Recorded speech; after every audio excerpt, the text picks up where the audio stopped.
안녕하세요. 10분의 책 한 권을 풀어주는 수학생 이학주입니다. 오늘은 체온 1도 올리면 면역력이 5배 높아진다 라는 책에 대해서 한번 풀어드리도록 할게요. 이 책 읽기 전에 우선 처음에 체온이 35도 이하로 떨어졌을 때 우리 몸의 어떤 증상들을 살펴보면요, 오한이나 판단력 저하, 의식 소실, 부정맥 등의 증상이 나타나고요, 38도 이상으로 올라갔을 경우에는 구토, 설사, 근육 강직, 경련, 의식장애 등의 어떤 증상 등이 나타난다는 것을 한번 참고적으로 아시면 좋으실 것 같아요. 우선 이 책 읽기 전에요, 함께 읽으면 좋은 책을 한번 추천해 드려봤는데요. 첫 번째가 이시하라 유미께서 지으신 하루 세끼가 내 몸을 망친다 라는 책. 저희가 이제 예전에 세운독에서 했던 책이죠. 그래서 굉장히 센세이션한 책이어가지고 저 같은 경우는 이제 하루 세끼가 내 몸을 망친다, 이 부분에 대해서 굉장히 저한테는 건강서적으로서는 씨앗도서로서 살펴보고 있습니다. 그 다음 나오는 책이요, 저는 이제 다이어트 불변의 법칙, 이 부분도 이제 같이 연결해서 보시면 좋으실 것 같다고 생각을 해봤는데요. 이 책들, 이 세 권의 책들의 공통점이 너무 이 현대인들의 고열량으로 인해서 고지혈증이라든가 고혈당이라든가 고혈압, 이런 너무 풍부한 영양으로 인한 질병들이 발생한다는 부분들에 대해서 공통적으로 지적을 하고 있고, 어떻게 하면 이런 부분들을 건강하게 잘 살 수 있느냐를 얘기해주고 있는 책들이라 같이 보시면 참 좋을 것 같아요. 작가 소개를 해드리면요, 이제 이시하라 유미님이시고요, 1948년 일본 나가사키에서 태어나셨고요, 나가사키 대학의학부 동대학원 의학연구와 박사 과정을 수료했다. 혈액내과에서 근무하던 중 만성병을 치유하지 못하는 현대의학에 대해 의문을 품고 난치병 치료를 연구하기 시작했으며, 장수 지역으로 유명한 코카서스 지방과 스위스 병원 등에서 자연요법을 연구했다. 현재 이시하라 클리닉의 병원장으로서 일본의 전 수상, 국회의원, 의사들을 치료하는 의사로 유명하다. 건강 증진을 위한 단식원도 운영하는데 이미 그의 당근사과 주스 단식을 경험한 사람이 3만 명을 넘어섰을 정도로 인기를 끌고 있다. 또한 각종 건강 프로그램에 출연하여 자연요법을 기본으로 한 건강법을 전파하고 있다. 그의 의학 설명은 일반인도 이해할 수 있을 만큼 쉽다고 전평이 나 있다.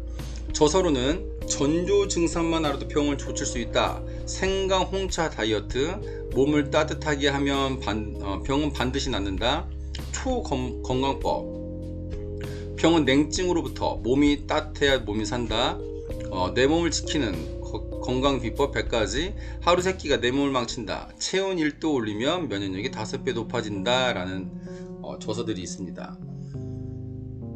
그 다음에 이제 프롤로그인데요, 차가운 몸은 만병의 원흉이다 라고 얘기하고 계세요. 첫 번째는 체온이 1도 떨어지면 면역력은 30%는 약해지고, 반대로 체온이 1도 올라가면 면역력은 5, 6배 강해진다. 두 번째, 면역력이 떨어지면, 즉 체온이 떨어지면 같은 동의어죠, 나타나는 증상을 살펴보면요, 감기나 폐렴, 기관지염, 담낭염, 그 다음에 방광염, 천식과 아토피 등의 알레르기 질환, 크론병, 궤양성 대장염 등의 자기면역 질환, 각종 암, 그 다음에 뇌경색, 심근경색 등의 혈전증, 담석과 요로결석 등의 질환, 고혈당, 고지혈증, 고뇨산혈증, 우울증, 정신적인 측면까지 영향을 끼치고 있는 부분을 알 수 있을 것 같아요. 그 다음에 이 책에서는, 이 책을 쓰신 목적인데요, 이 책에서는 일상생활에서 체온을 높이고 면역력을 강하게 하는 방법들을 다양하게 소개하고 있다 라고 얘기하고 계세요. 그 다음에 제 1장을 들어가면요, 몸을 따뜻하게 하면 병이 낫는다 라는 내용인데요, 첫 번째, 의학은 발달했는데 병은 왜 더 늘어났을까 라는 의문을 던져요. 현대의학에서 진단학과 구급의학, 그 다음에 장기이식학 등은 장족의 발전이 이루었지만 만성질환은 걱정스러운 상황이다. 병이라는 결과를 없애는 데만 혈안이 되어 있을 뿐 그러한 결과를 일으키는 원인에 대한 치료는 시작조차 못하고 있다. 두 번째, 병을 고치는 체온 36.5도의 비밀인데요. 차가운 몸은 만병의 근원이다 라고 얘기하고 계시고요. 세 번째, 사람의 체온은 어떻게 결정될까? 우선 열이라는 것은 우리가 섭취한 식품에 당과 지방과 단백질이 가진 화학 에너지가 생체세포인 미토콘드리아 내의 구연산 회로에서 산화되어서 에너지를 발생시키는 어떤 구조를 가지고 있고요. 이제 우리 몸에 이제 체온이 내려가면 어떤 현상이 일어날까라는 부분을 한번 그림으로 정리한 내용인데요. 36.5도에서 37도 사이에는 건강한 온도이면 면역력이 왕성하다. 36도는 몸에 열을 발생시키기 위해 몸이 떨린다.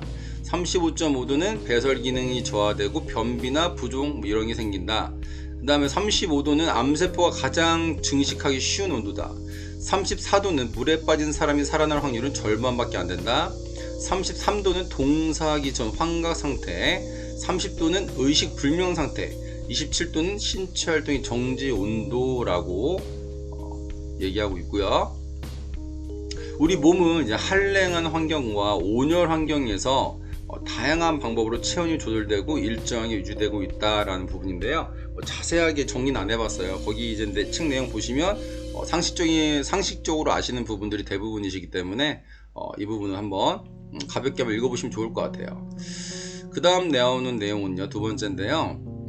열은 몸이 보내는 첫 경고 신호다 라는 부분인데요. 발열 원인은 체온 조절 중추 장애로 인해서 일사병이나 열사병이 생기는 경우, 감염증으로 인한 염이 붙는 질환이 생긴 경우, 악성 종양으로 암이나 백혈병이나 악성 림프종이 생기는 경우, 알레르기 질환이 생기는 경우, 호흡열, 즉 큰 출혈과 심근경색, 뇌경색 등이 생기는 경우가 발열의 원인이 되고요. 이 책의 제목이죠. 체온이 1도 올라가면 면역력이 5배 높아진다 라는 부분인데요.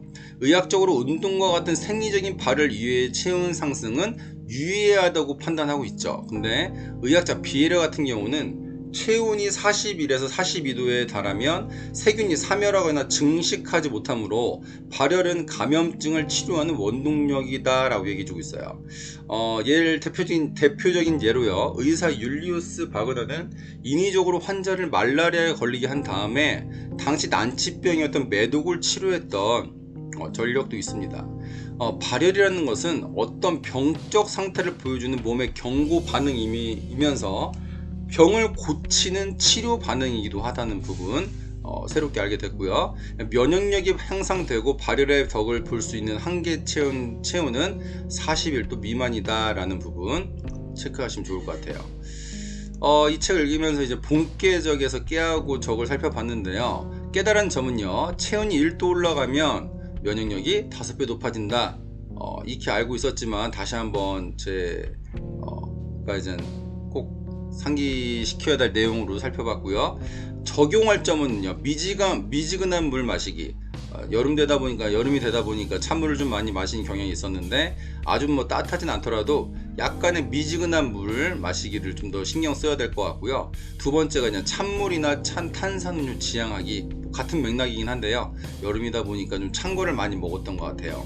그래서 찬 거 대신에 약간 미지근한 물을 마시자. 어차피 물 치료의 핵심이다라는 책에서 저는 이제 물의 효과를 많이 보고 있기 때문에 물을 이 책에서는 이제 과다하게 먹으면 안 된다고 하더라고요. 근데 이제 제가 경험한 바로는 저는 이제 물을 많이 먹었을 때 훨씬 더 좋은 효과를 받기 때문에 물을 먹되 미지근한 물을 먹어야겠다라는 생각을 해봅니다. 오늘도 함께 해주셔서 감사드리고요. 또 새롭게 시작하는 일주일 힘차게 계획하신 대로 하나하나 실천해 나가시는 일주일이 되시기를 응원할게요. 오늘도 영상 하나 보고 마무리 짓는 걸로 하겠습니다. 오늘도 함께 해주셔서 감사합니다.